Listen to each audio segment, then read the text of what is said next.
నమస్తే, welcome to 9 PM news. నేను Rajendra. Bulletin ముందు రేపటి నుంచి పార్లమెంట్ వర్షాకాల సమావేశాలు ప్రారంభం కానున్నాయి. ఈ నేపథ్యంలో కేంద్రం ఈ రోజు అఖిలపక్ష సమావేశం నిర్వహించింది.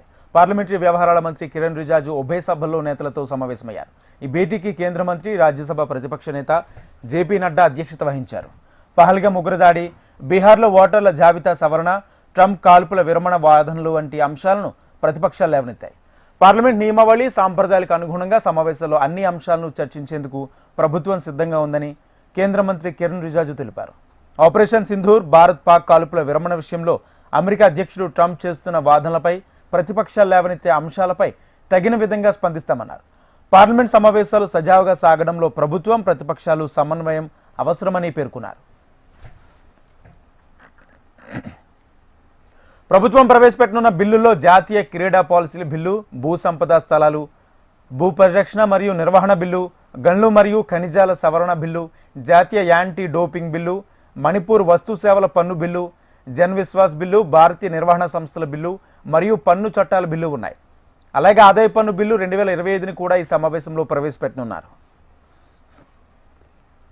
ఇంకా మణిపూర్లో రాష్ట్రపతి పాలనను పొడిగించడానికి, రాష్ట్ర డిమాండ్ ఫర్ గ్రాంట్స్ను ఆమోదించడానికి పార్లమెంట్ అనుమతిని కోరనుంది. గోవా రాష్ట్ర శాసనసభ నియోజకవర్గాల్లో షెడ్యూల్ తెగల ప్రాతినిధ్య సర్దుబాటు బిల్లు 2024, వ్యాపార నౌకాయాన బిల్లు 2024 మరియు భారతీయ వాడ్రేవుల బిల్లు 2025 వంటి బిల్లులు కూడా లోక్సభలో ఆమోదం కోసం పెండింగ్లో ఉన్నాయి. का फ्लोर लीडर्स का मीटिंग हुआ और इसमें कुल मिलाकर के 51 पॉलिटिकल पार्टीज और इंडिपेंडेंट एमपीज टोटल हमारे इस सत्र में भाग लेंगे. टोटल 51 ग्रुप से 54 मेंबर्स आज पार्टिसिपेट किए और 40 लोगों ने अपना पार्टी का तरफ से मत रखा है. बहुत ही सकारात्मक रहा है. सारे पॉलिटिकल लीडर्स ने अपने अपने पार्टीज के पोजीशन बताया और उनके मुद्दे जो इस सत्र में लाने का है उनको भी सामने में रखा है. सरकार की ओर से हम लोग ने सारा पॉइंट्स नोट किए हैं और हमने ये रिक्वेस्ट किया है कि सदन अच्छा से चले. इसके लिए శివసత్తుల పూనకాలు, పోతురాజుల విన్యాసాలు, బోనాలతో మహిళలు ఆపదముక్కులతో ఆషాఢ బోనాల వైభవాన్ని సంతరించుకున్నాయి. లాల్ దర్వాజా సింహవాహిని దివ్య సన్నిధి భక్తజన కోలాహలంతో ప్రత్యేక సందడి చోటు చేసుకుంది. కేంద్ర రాష్ట్ర మంత్రులు, ఎమ్మెల్యేలు, ప్రభుత్వ అధికారులు, రాజకీయ ప్రముఖులు అమ్మవారిని దర్శించుకుని మొక్కులు తీర్చుకున్నారు. కష్టాలున్నప్పుడు అమ్మవారిని పూజించడమే కాదు, ప్రతి ఒక్కరూ హిందుత్వాన్ని కాపాడే విషయంలో భాగస్వాములు కావాలని కేంద్ర హోంశాఖ సహాయ మంత్రి బండి సంజయ్ పిలుపునిచ్చారు. ఇలా బోనం సమర్పించడం గతం నుంచి ఆనవాయితీగా వస్తున్నది. ఇది సనాతన ధర్మాన్ని కాపాడుకోవడం, హిందూ సాంప్రదాయాన్ని ఇలా కాపాడుకునే ప్రయత్నం మనం చేస్తున్నాం. ఇవాళ తరాలు అంతరాలు ఏర్పడ్డా ఈ బోనాల పండుగ మాత్రం తరాల నుంచి వస్తున్నది. ఒక పండుగ వాతావరణం మనం చేసుకుంటున్నాం. ఇప్పుడు ఒక శక్తివంతమైన పండుగ. నేను ప్రతి సంవత్సరం కూడా ఈ లాల్ దర్వాజా ఈ టెంపుల్కి వచ్చి ఈ సింహవాహిని అమ్మవారిని దర్శించుకోవడం, అమ్మవారి కరుణా కటాక్షలతో ఇంకా ఈ ధర్మం కోసం, ఈ దేశం కోసం, ఈ హిందూ సమాజం కోసం, సనాతన ధర్మ రక్షణ కోసం, మన సంస్కృతి సాంప్రదాయాలను కాపాడు కోసం నా వంతు ఒక హిందూగా పుట్టేందుకు నా వంతు తృణమో ప్రణమో కష్టపడి పనిచేసేటువంటి అవకాశం ఆ తల్లి దయ వల్లనే, ఆ తల్లి ఆశీర్వాదం వల్లనే వస్తుంది. వాళ్ళ హిందూ ధర్మం గొప్పతనం. అంబర్పేట మహంకాళి అమ్మవారిని ప్రముఖులు దర్శించుకున్నారు. విహెచ్ హనుమంతరావు సకుటుంబ సమేతంగా మహంకాళి ఆలయం చుట్టూ ప్రదక్షిణలు చేసి అమ్మవారికి పట్టు వస్త్రాలు, బోనం సమర్పించారు. అమ్మవారి ఆశీర్వాదం అందరికీ ఉండాలని కేంద్ర మంత్రి కిషన్ రెడ్డి మహంకాళి అమ్మవారిని కోరుకున్నారు. హైదరాబాద్ మేయర్ గద్వాల్ విజయలక్ష్మి అంబర్పేట మహంకాళి అమ్మవారికి బోనం సమర్పించి మొక్కులు చెల్లించుకున్నారు. బోర్బండ అమ్మవారి ఆలయంలో ఎమ్మెల్సీ విజయశాంతి బోనం సమర్పించారు. తెలంగాణలో బోనాలు అనేది ఒక పాజిటివ్ వైబ్రేషన్ కలుగుతుందని తెలిపారు. తెలంగాణ బాగుండాలని అక్కా చెల్లెళ్ళు బోనం తీస్తుంటారు. తెలంగాణ అనేది అక్షయ పాత్ర, అందులోకి దుష్ట శక్తులు రావడానికి ప్రయత్నిస్తున్నాయని, ప్రతి ఒక్కరూ ధర్మం వైపు నడవాలని కాంగ్రెస్ పార్టీ ప్రజల పార్టీ అన్నారు. దుష్ట శక్తులు మాట్లాడేవి పట్టించుకోవద్దని, తెలంగాణ ప్రజల గుండెలో తెలంగాణ ఉందంటూ ఎమ్మెల్సీ విజయశాంతి అన్నారు. ముందుగా అందరికీ బోనాల శుభాకాంక్షలు తెలియజేసుకుంటున్నాను. మన గోల్కొండలో బోనాల పండుగ పాల్గొని ప్రారంభించాను. ఇవాళ బోరబండలో బోనాలు ఎత్తాను. ఈ బోనాల పండుగ అనేది ఈ సీజన్లో మొదలవుతుంది. ఇది ఒక పాజిటివ్ వైబ్రేషన్. అంటే కొట్లాది మంది బోనాలు ఎత్తడం, ముఖ్యంగా మహిళలు నెత్తి మీద పెట్టుకుని చాలా దూరం నడిచి అమ్మవారికి ప్రసాదం సమర్పించడం అన్నది యావత్తు తెలంగాణ బాగుండాలని నా అక్క చెల్లెళ్ళందరూ ఎంతో చిత్తశుద్ధితో భక్తితో అమ్మవారిని దీవిస్తుంటారు, పూజ చేస్తుంటారు. దేవాలయాలు మనకు మనమే కాపాడుకోవడానికి ప్రజల్లో మార్పు రావాలని ఆర్మూర్ ఎమ్మెల్యే రాకేష్ రెడ్డి అభిప్రాయం వ్యక్తం చేశారు. ఆనందోత్సవాల నడుమ ప్రజలు ప్రశాంతంగా పూజలు నిర్వహించుకోవాలని, ఆ చోట పోలీస్ బందోబస్తు ఎక్కువగా కనిపిస్తుందని ప్రస్తావించారు.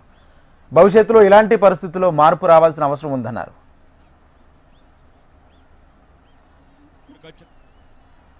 బోనాలు శుభాకాంక్షలు. ఇక్కడ నేను గమనించింది ఏంటంటే భక్తుల కన్నా ఎక్కువ పోలీసు వాళ్ళకి టెన్షన్ ఎక్కువ ఉంది. అంటే మీరు హిందువులు గమనించాల్సింది రానికి యూనిఫామ్లు పెరగవలసి వస్తుంది మనం బతకాలంటే. నేను కొద్దిగా 1 కిలోమీటర్ ముందు వస్తుంటే ఒక గుడి దగ్గర ఒక పోలీసోడు, ఒక భక్తుడు, ఒక పూజారి, ముగ్గురే మిగిలిన గుడి దగ్గర. ఇది హిందువులకు కనువిప్పు కావాలి. 6,000 మంది వైష్ణవదేవికి యాత్రకెళ్తే 60,000 మంది AK-47లు బందోబస్తున్న భారతదేశం ఇది. చూడండి ఆ యూనిఫాములు వస్తుంటే చూడండి, AK-47లు. ఎన్నొద్దులు కాపాడుతాయి ఈ తుపాకులు మనని, ఎన్నొద్దులు కాపాడుతాయి ఈ యూనిఫాములు మనని కాపాడేది మనకు మనమే.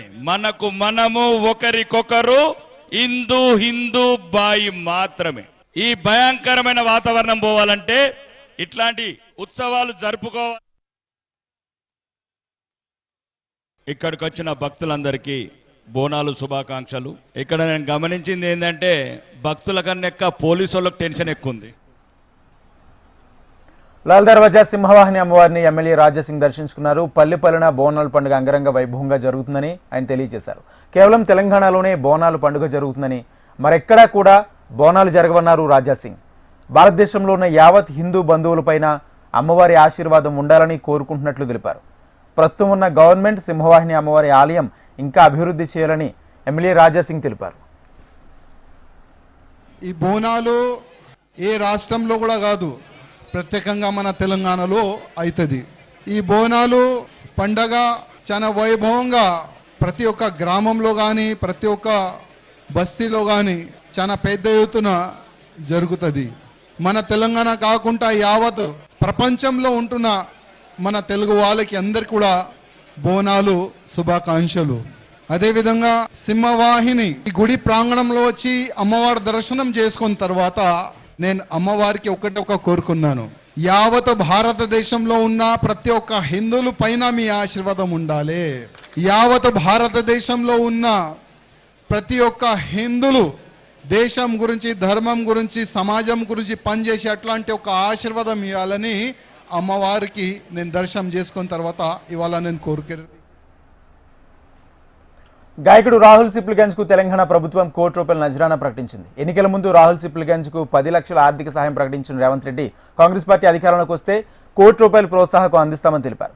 గతంలో ఇచ్చిన హామీ మేరకు పాత బస్తీ బోనాల సందర్భంగా తాజాగా ₹1 నజరానా ప్రకటించారు. స్వయం కృషితో ఎదిగిన రాహుల్ సిప్లిగంజ్ యువతకు ఆదర్శమని ఈ సందర్భంగా సీఎం అన్నారు.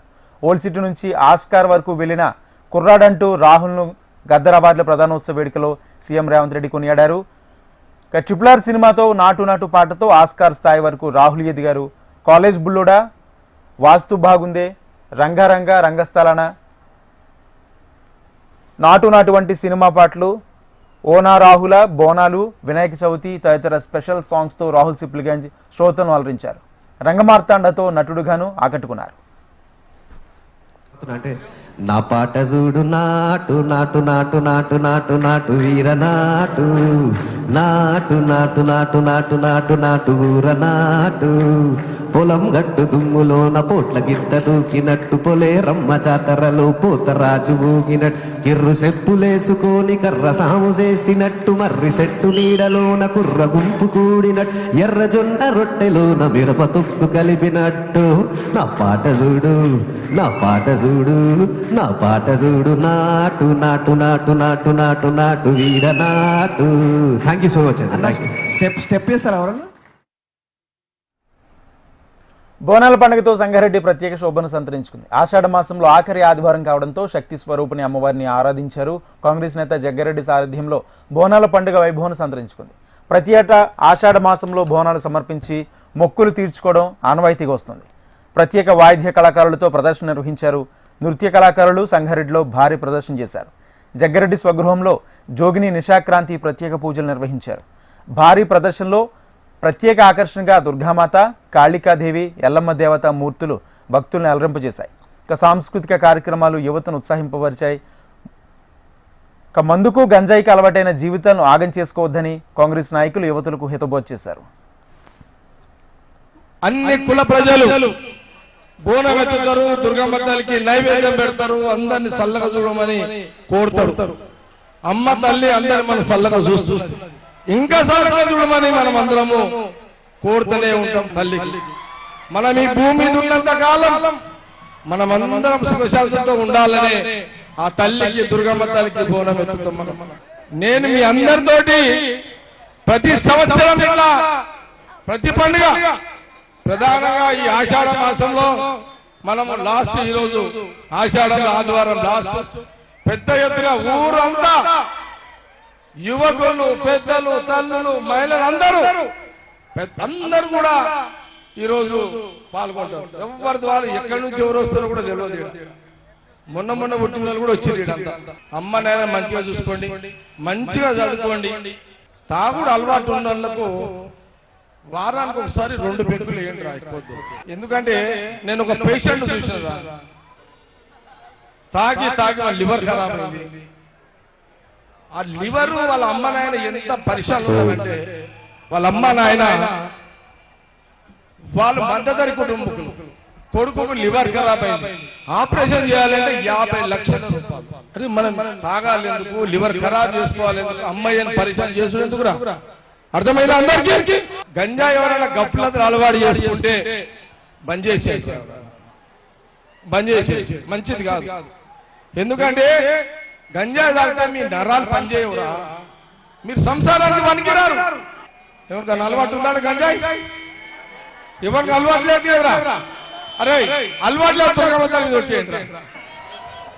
నేను చెప్పే కాడికి చెప్పిన ఏడాదికి ఈ దుర్గమ్మ జాతర, బెస్తోనల బోనాల జాతర బ్రహ్మాండ చేస్తా.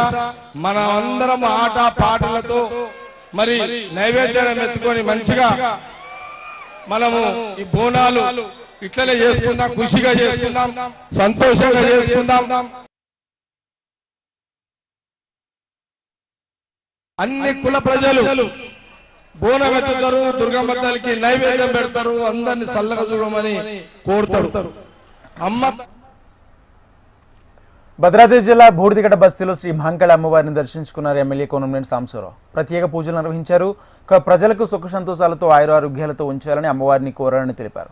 ఆలయ ప్రాంగణంలో చండీ హోమం నిర్వహించి పూర్ణాహుతి సమర్పించారు. శివసత్తులు ఆలయ ప్రదక్షిణ చేసి అమ్మవారికి బోనాలు సమర్పించారు. భారీగా తరలివచ్చిన భక్తులకు అన్నప్రసాదాలు ఆలయ నిర్వాహకులు ఏర్పాటు చేశారు. కొమరం భీం జిల్లా చింతలమానేపల్లి మండలం దబ్బా బూరెడ్లో ఆషాఢమాసం బోనాలను ఘనంగా నిర్వహించారు. సకాలంలో వర్షాలు కురిసి పంటలు పండాలని, అందరూ సుఖ సంతోషాలతో ఆనందంగా ఉండాలని పోచమ్మ తల్లికి బోనాలు సమర్పించారు. దేవాలయానికి బాజా భజనలతో, డప్పుల సప్పుళ్లతో బయలుదేరి భక్తులు బోనం సమర్పించారు. భక్తులు అధిక సంఖ్యలో పాల్గొని అమ్మవారిని దర్శించుకున్నారు. నాగార్జున సాగర్ ప్రాజెక్టులోకి కృష్ణమ్మ పరవళ్లు తొక్కుతుంది. నాగార్జున సాగర్లోకి 67,617 క్యూసెక్లు చేరడంతో నీటి నిల్వ 312 అడుగుల్లో 245 టీఎంసీలకు చేరింది. తాగు, సాగునీటి అవసరాల కోసం సాగర్ డ్యాం నుంచి 1000 క్యూసెక్ల నీటిని విడుదల చేశారు ఎన్ఎస్పీ అధికారులు. 1000 క్యూసెక్లతో ఎడమ కాలువకు నీటిని విడుదల చేసి ప్రారంభించి క్రమంగా నీటి విడుదలను పెంచుకుంటూ 3000 క్యూసెక్లతో కొనసాగిస్తామని అధికారులు వెల్లడించారు. తెలంగాణ అన్ని రంగాల అభివృద్ధి చెందాలని, సకాలంలో వర్షాలు పడి రైతులకు పంటలు బాగా పండాలని అమ్మవారిని కోరినట్లు తెలిపారు రాష్ట్ర కార్మిక శాఖ మంత్రి గడ్డం వివేక్. మంచిర్యాల జిల్లాలోని శ్రీ ఆది పరాశక్తి భువనేశ్వరి మాత దేవాలయంలో నిర్వహించిన ఆషాఢ బోనాల జాతరలో మంత్రి పాల్గొన్నారు. అమ్మవారికి మొక్కులు చెల్లిస్తూ బోనం సమర్పించారు. ఆలయంలో పూజా కార్యక్రమంలో పాల్గొని ప్రజల శాంతి, సమృద్ధి, ఐక్యత కోసం ప్రత్యేక పూజలు నిర్వహించారు. మాత దేవాలయం బోనాలు, ఆది పరాశక్తి బోనాలు నస్పూర్ లో ఇంత ఘనంగా ఈ రోజు బోనాలు జరుపుకుంటున్నారు. బోనాలు పండుగ తెలంగాణ ప్రజలకు ఒక విశేషమైన పండుగ. అందరు కూడా ఈ బోనాల పండుగలలో మహిళలందరూ కూడా మంచిగా బోనం ఎత్తుకొని ఇక్కడికి వచ్చి ఆలయంలో పూజ చేసుకొని వారు దేవునికి ఈసారి మంచిగా వానలు పడాలి, వర్షాలు పడినప్పుడు రైతులు బాగుంటారు, రాష్ట్రం బాగుంటుంది, ప్రజలందరూ కూడా బాగుంటారని చెప్పి అందరు కూడా కలిసి మెలిసి అందరి కులాల వారిగా మతాల వారిగా అందరు కూడా కలిసి బోనాలు చేసుకుంటారు. నిన్న కూడా హైదరాబాద్ మద్యం కుంభకోణం కేసులో వైసీపీ ఎంపీ పెద్దిరెడ్డి మిథున్ రెడ్డికి ఏసీబీ కోర్టు ఆగస్టు 1 వరకు రిమాండ్ విధించింది. ఈ కేసులో ఆయన A4 నిందితుడిగా ఉన్నారు. నిన్న దాదాపు 7 గంటల పాటు విచారణ అనంతరం విజయవాడలో సిట్ కార్యాలయంలో మిథున్ రెడ్డిని సిట్ అధికారులు అరెస్ట్ చేశారు. ఈరోజు విజయవాడ ఏసీబీ కోర్టులో హాజరుపరిచారు. కోర్టు మిథున్ రెడ్డికి ఆగస్టు 1 వరకు రిమాండ్ విధించింది. మిథున్ రెడ్డిని రాజమండ్రికి సెంట్రల్ జైలు తరలించారు.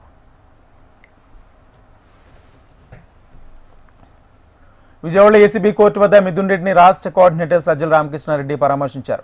తప్పుడు కేసులు సృష్టించి party senior leader MP Mithun రెడ్డిని అరెస్ట్ చేయించారని ఆయన ఆరోపించారు. చంద్రబాబు హయాంలో జరిగిన లిక్కర్ స్కామ్లో బెయిల్పై ఉన్నాడని, ఈసారి మరింత బరితెగించి స్కామ్ చేస్తున్నాడని సజ్జల విమర్శించారు. సినిమా రచయిత రాసినట్లుగా ఇష్టానుసారంగా దీనిలో పాత్రలు సృష్టిస్తున్నారంటూ మండిపడ్డారు.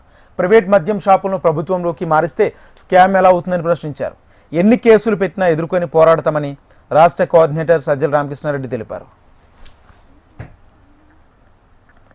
గాలికి వదిలేసినావు. శాంతి భద్రతలు అసలు ఎక్కడికి వినైతే ల్యాండ్ ఆర్డర్ అనేది లేదు. నీవు ఎంటైర్ పోలీస్ ఫోర్స్ లో నీ మాట వినే వాళ్ళను వినని వాళ్ళందరినీ వీఆర్ లో పంపేసావు, రకరకాల హింసిస్తున్నావు, వేధిస్తున్నావు. దారిలోకి వచ్చిన వాళ్ళందరినీ వాడుకొని దారిలోకి భయంతో అయినా తెచ్చుకొని భయపెట్టైనా అందులో కొంతమందితో ఒకటి సిట్ అని ఫామ్ చేసి న్యాయ ప్రక్రియలో ఉండే బేసిక్ వీటిని యూజ్ చేసుకొని, ఎందుకంటే ఈ స్టేజ్లో న్యాయ వ్యవస్థ కూడా ఏమంటుంది, వాళ్ళైనా కోర్టులైనా మా దగ్గర ఈ ఆధారాలు ఉంటే చూపండి అబ్బా అంటారు. ఈలోగా ఏంటంటే హెరాస్మెంట్, కక్ష సాధింపు. ఇప్పుడు 60-70 రోజులు అసలు 90 రోజులు అయిపోయింది. ఇప్పుడు ఛార్జ్ షీట్ వేశారు. ఏంటంటే ఇంకా ఏం దొరకలేదు, చూస్తున్నాం, మళ్ళీ వేస్తామంటున్నారు. ఈలోగా జగన్మోహన్ రెడ్డి గారి దగ్గరికి పోతున్నాం, ఇంకోరు దగ్గరికి పోతున్నాం. బిగ్ బాస్ ఎవరు? ఈ క్వశ్చన్ కేవలం ప్రజల నుంచి వచ్చే క్వశ్చన్లు తప్పించుకోవడానికి. రెండో వైపు తాను జైలుకి వెళ్ళాడు కదా, ఈ రోజు అందరినీ జైలుకి ఎట్లా పంపాలని చంద్రబాబు నాయుడు. తాను ఎందుకు వెళ్ళాడు? ఆధారాలు ఉన్నాయి కాబట్టి ఆ రోజు వెళ్ళాడు. ఆ రోజు ఆయన స్కిల్ డెవలప్మెంట్ స్కామ్ లో మీ అందరికీ తెలుసు, ఖచ్చితమైన ఆధారాలతో మనీ ట్రైల్ ఉంది. క్యాబినెట్ అప్రూవల్ ఇచ్చింది, ఒకదానికి ఇస్తే నువ్వు దాన్ని ఓవర్ రైడ్ చేసి కార్పొరేషన్ ద్వారా నీ మనిషిని తెచ్చి ఆడ పెట్టుకుని ఒక వ్యక్తిని అక్కడి నుంచి నేరుగా అగ్రిమెంట్ చేసేసుకుని క్యాష్ డబ్బు వెళ్ళింది ప్రభుత్వం నుంచి. అందులో చంద్రబాబు సంతకాలు ఉన్నాయి, ఆయన క్లియరెన్స్ ఉంది, ఆయన ఒత్తిడి ఉంది అని కూడా ఆధారాలు ఉన్నాయి. అవి వెళ్ళి షెల్ కంపెనీలకు వెళ్ళి అక్కడ నుంచి క్యాష్ అయ్యి బయటికి ఎక్కడికో వెళ్ళిపోయింది. ఆ 300 కోట్లు అనేది మా ప్రభుత్వం పట్టుకోలే, జగన్మోహన్ రెడ్డి గారి ప్రభుత్వం సెంట్రల్ ఏజెన్సీ పట్టుకుంది. ఆ రికార్డు కూడా తగలబెట్టారు. ఎందుకు? దొరుకుతామని గవర్నమెంట్ నుంచి మారేటప్పుడు. అయితే ఫైనాన్స్లో ఉన్న షాడో ఏపీ లిక్కర్ స్కామ్లో తన కుమారుడు ఎంపీ మిథున్ రెడ్డిని సిట్ అధికారులు అరెస్ట్ చేయడంపై వైసీపీ సీనియర్ నేత పెద్దిరెడ్డి రామచంద్రారెడ్డి స్పందించారు. జగన్తో సన్నిహితంగా ఉంటున్నాడనే మిథున్ రెడ్డిపై తప్పుడు కేసు పెట్టి అరెస్ట్ చేశారని ఆరోపించారు. ఏపీలో కూటమి ప్రభుత్వం కక్ష సాధింపు చర్యలకు పాల్పడుతుందని మండిపడ్డారు. చంద్రబాబు, పవన్ కళ్యాణ్, నారా లోకేష్ కలిసి రాజకీయ కక్ష సాధింపులకు పాల్పడుతున్నారని ఆరోపించారు. గతంలోనూ తమపై ఎన్నో ఆరోపణలు చేశారన్నారు. లిక్కర్ స్కామ్ కేసులో మిథున్ రెడ్డి కడిగిన ముత్యంలా బయటకు వస్తాడని పెద్దిరెడ్డి ధీమా వ్యక్తం చేశారు. ఇలాంటి తప్పుడు కేసులన్నీ కూడా అనేక రకాల కేసులన్నీ పెట్టి వేధించడం జరుగుతూ ఉంది. మరి అనేక రకాలుగా అనేక కేసులన్నీ కూడా మా మీద పెట్టడం జరుగుతూ ఉంది. ఇప్పుడు తారస్థాయికి చేరి ఈ లిక్కర్ స్కామ్ లో మా తనయుడు అంటే మిథున్ రెడ్డి గారి ప్రమేయం ఉందని చెప్పి ఆయన 3 సార్లు ఎంపీకి రాష్ట్ర ప్రభుత్వంలో పాలు పంచుకునేదానికి అవకాశం ఉందని అడుగుతా ఉన్నాను. ఏదో జగన్మోహన్ రెడ్డి గారితో సఖ్యతగా ఉండాడని చెప్పి ఆ ఒక్క నెపం మీద అతని మీద ఫాల్స్ కేసు పెట్టి ఈరోజు మళ్ళా నిన్న సాయంత్రం అరెస్ట్ చేశారు. ఈరోజు జైలు కూడా పంపించే పరిస్థితి ఉంది. వైసీపీ ఎంపీ పెద్దిరెడ్డి మిథున్ రెడ్డి అరెస్టును మాజీ సీఎం వైఎస్ జగన్ ఖండించారు. రాజకీయ కుట్రలో భాగంగా మిథున్ రెడ్డిని అరెస్ట్ చేశారని ఫైర్ అయ్యారు. 3 సార్లు ఎంపీగా ఎన్నికైన మిథున్ రెడ్డిని తప్పుడు పద్ధతిలో ఇరికించారన్నారు. ఇది కూటమి ప్రభుత్వం తమ వైఫల్యాన్ని కప్పిపుచ్చుకోవడానికి చేసిన రాజకీయ ప్రతీకార చర్యగా అభివర్ణించారు. లిక్కర్ స్కామ్ ప్రజలను నిజమైన సమస్యల నుండి దృష్టి మరల్చడానికి సృష్టించిన కల్పిత కథనం తప్ప మరొకటి కాదన్నారు. ఒత్తిడి, బెదిరింపులు, థర్డ్ డిగ్రీ హింస, లంచాలు మరియు ప్రలోభాలతోనే కేసును ముందుకు నడుపుతున్నారని మాజీ సీఎం జగన్ ఆరోపించారు. అనంతపురంలో మున్సిపల్ కార్మికుల సమ్మె జేసీ ప్రభాకర్ రెడ్డి స్పందించారు. కార్మికుల సమస్యల పరిష్కారానికి ఆయన మద్దతిస్తామన్నారు. కార్మికుల సమ్మె శిబిరంలోనూ కూర్చుంటానని జేసీ తెలిపారు. మున్సిపల్ కార్మికులు చేసే పనులు చేయడానికి ఇతరులు ఎవ్వరూ ముందుకు రారని అయినా మున్సిపల్ కార్మికులు తమ హక్కుల కోసం సమ్మె చేస్తున్నారు. రాష్ట్ర వ్యాప్త సమ్మెకు తన వంతు మద్దతిస్తానని జేసీ ప్రభాకర్ రెడ్డి తెలిపారు. స్ట్రైక్ నేను ఒప్పుకున్నాను, రెడీగా ఉన్నా. జీతాలు పెంచాల్సిందే. మీ పని చేయాలంటే కూడా ఎవరు రారు. మేము అయినట్టు కాదు. అన్ని మున్సిపాలిటీల్లో చేస్తానారా? మీరు ఇంకోటి దయచేసి చెప్పండి, మీకు రావాల్సిన ఏమున్నా నేను మీకు అందిస్తాను. మీరు కూడా బ్రహ్మాండంగా పనిచేస్తారు. అట్లే తాడిపత్రికి పేరు మీ వల్లనే పేరు వచ్చింది, నాకు పేరు వచ్చేది మీ వల్లే. దయచేసి కరువుసీమ అనంతపురం జిల్లాను ప్రణాళికాబద్ధంగా అభివృద్ధి చేస్తామని ఎక్సైజ్ శాఖ మంత్రి కొల్లు రవీంద్ర అన్నారు. కూటమి పాలనలో ప్రజలు ఆనందంగా ఉన్నారని అభిప్రాయం వ్యక్తం చేశారు. సుపరిపాలన తొలి అడుగు కార్యక్రమంలో Hindupuram MP BK Parthasarathi, Raptadu MLA Paritala సునీత్తో కలిసి కనగానపల్లిలో పర్యటించారు. ఇంటింటికి తిరిగి ప్రభుత్వ పాలనా తీరు ప్రజలను అడిగి తెలుసుకున్నారు. కనకదాస కమ్యూనిటీ భవనానికి, శివాలయం వద్ద కమ్యూనిటీ భవన నిర్మాణానికి భూమి పూజ చేశారు. 1,30,00,000 NREGS నిధులతో నిర్మించిన సీసీ రోడ్లను ప్రారంభించారు. ఒకప్పుడు కరువు జిల్లాగా ఉన్నటువంటి అనంతపూర్ని ఇవాళ అన్ని రకాలుగా ముందుకు తీసుకెళ్ళారు. ఇవాళ తొలి అడుగు ప్రోగ్రాంలో మరి రాప్తాడ్ నియోజకవర్గంలో కనగానపల్లి గ్రామానికి వచ్చిన సందర్భంలో మరి సునీతక్క గారు అక్కడ చూపించినటువంటి చొరవ వల్ల కానీ ప్రజలు చాలా ఆనందంగా ఉన్నారు. ప్రతి ఒక్కరిలో కూడా సంతోషంగా, ప్రతి ఒక్కరిలో కూడా ఆనందం కనపడుతుంది. మంచి ప్రభుత్వాన్ని తెచ్చుకున్నాం, ఈ ప్రభుత్వం వల్ల రాష్ట్రం చాలా అభివృద్ధిలో ముందుకెళ్తుందని చెప్పి ఒక నమ్మకం, పిల్లల భవిష్యత్తు మీద ఒక నమ్మకం, తల్లికి వైసీపీ నేత అంబటి రాంబాబు సంచలన వ్యాఖ్యలు చేశారు. మద్యం స్కాములు చేసేది చంద్రబాబు నాయుడు అని ఆరోపించారు. డబ్బుతో రాజకీయం చేసే వ్యక్తిని మండిపడ్డారు. ఎమ్మెల్సీనే కొనేయాలన్న మలినమైన రాజకీయం నడిపింది మీరేనా, ఇంకెవరైనా అంటూ ప్రశ్నించారు. సుపరిపాలనలో తొలి అడుగు అన్నారు. ఇది సుపరిపాలన కాదు, మోసపు పాలన అంటూ దానికి తొలి అడుగంటూ విమర్శించారు. లిక్కర్ స్కామ్లో అరెస్ట్ అయిన మిథున్ రెడ్డితో పాటు మిగతా నాయకులు క్లీన్ చిట్తో బయటకు వస్తారని ధీమా వ్యక్తం చేశారు. సిట్ పెట్టేది అబద్ధపు కేసు అన్నారు. ఇది ఒక నవలలాగా రచిస్తున్నారని, దీనికి ఎక్కడా ఆధారాలు లేవన్నారు. కేవలం రాజకీయ కక్షతో నడిపే వ్యవహారమని ప్రజలందరికీ తెలుసని అంబటి రాంబాబు తెలిపారు. అసలు చంద్రబాబు నాయుడు కన్నా లిక్కర్ స్కామ్ ఎవరండి? నేను ఫస్ట్ టైం ఎమ్మెల్యే కాకముందు, ఎమ్మెల్యే అయిన తర్వాత కూడా నారావారి పాలన, సారా పాలన నారావారిది అని చెప్పేవాళ్ళు స్లోగన్. అసలు సారా పరిపాలించింది, సారా స్కాములు చేసేది, మద్యం స్కాములు చేసేది చంద్రబాబు నాయుడు గారు. చంద్రబాబు నాయుడు గారు ఎలాంటి స్కామ్ చేశాడంటే ఇరుక్కుపోయాడు. ఆయనే ముందు జీవో ఇష్యూ చేసి దీనిలో ఉన్నదాన్ని కేబినెట్లో యాక్సెప్ట్ చేశాడు. నెల్లూరు జిల్లాలో భారీ కుంభకోణం వెలుగు చూస్తుంది. మారుమూల గ్రామాల్లో గిరిజనుల నుంచి ఆధార్ కార్డులు తీసుకుని బ్యాంక్ ఖాతాలు ప్రారంభించి సాఫ్ట్వేర్ ఉద్యోగులుగా చిత్రీకరించి ఒక్కొక్కరి పేరుతో 15 లక్షల మేర రుణాలు తీసుకుని కాజేసిన దుండగులు బండారం బయటపడింది. గిరిజనుల పేరుతో సుమారు 20 కోట్ల మేర రుణాలు తీసుకుని పత్తా లేకుండా పోయారు. బ్యాంక్ నోటీసులతో బాధితులు లబోదిబ్బమన్నారు. బ్యాంక్ నుంచి పైసా కూడా రుణం తీసుకోలేదని తమ గోడును వెళ్లబోసుకున్నారు. వాస్తవాలు తెలుసుకుని బ్యాంక్ అధికారులు అవాక్కయ్యారు. జరిగిన మోసంపై యాక్సిస్ బ్యాంక్ మేనేజర్ ఇచ్చిన ఫిర్యాదుతో 4 నిందితులపై కేసు నమోదు చేశామని సిఐ రవి తెలిపారు.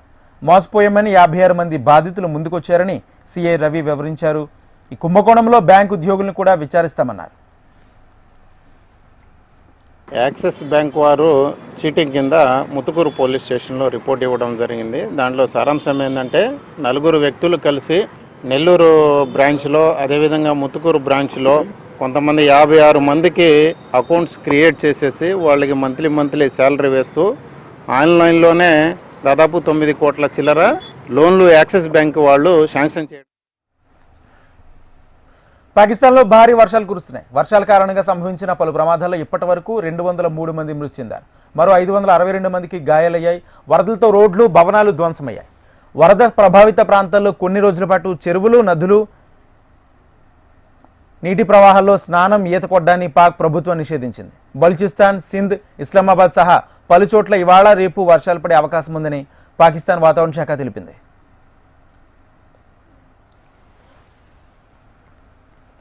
ఇండోనేషియాలో ప్రయాణిస్తున్న ఒక నౌకలో ప్రమాదం చోటు చేసుకుంది. 100 మంది ప్రయాణికులతో సాఫీగా సాగుతున్న ప్రయాణంలో ఊహించని పరిణామం చోటు చేసుకుంది. సులవేసి ద్వీపం వద్ద ఒక్కసారిగా నౌకలో మంటలు చెలరేగాయి. దట్టమైన పొగ వ్యాపించడంతో ప్రయాణికులు భయాందోళనకు గురై సముద్రంలోకి దూకేశారు. ఈ ప్రమాదంలో 5 మృతి చెందారు. వీరిలో ఒక గర్భిణి ఉన్నట్లు గుర్తించారు.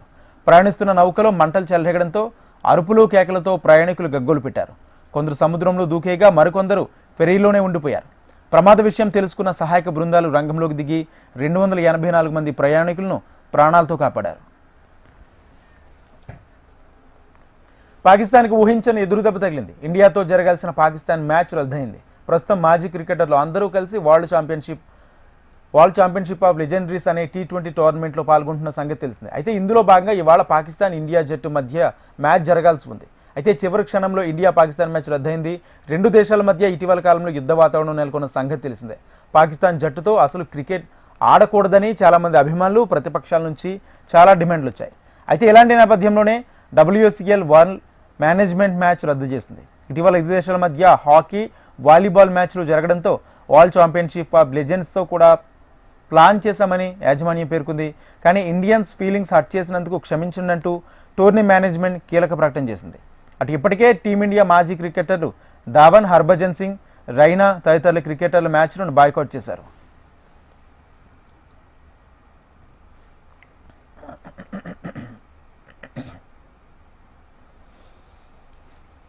ఇవి bulletin updates. Keep watching HM TV.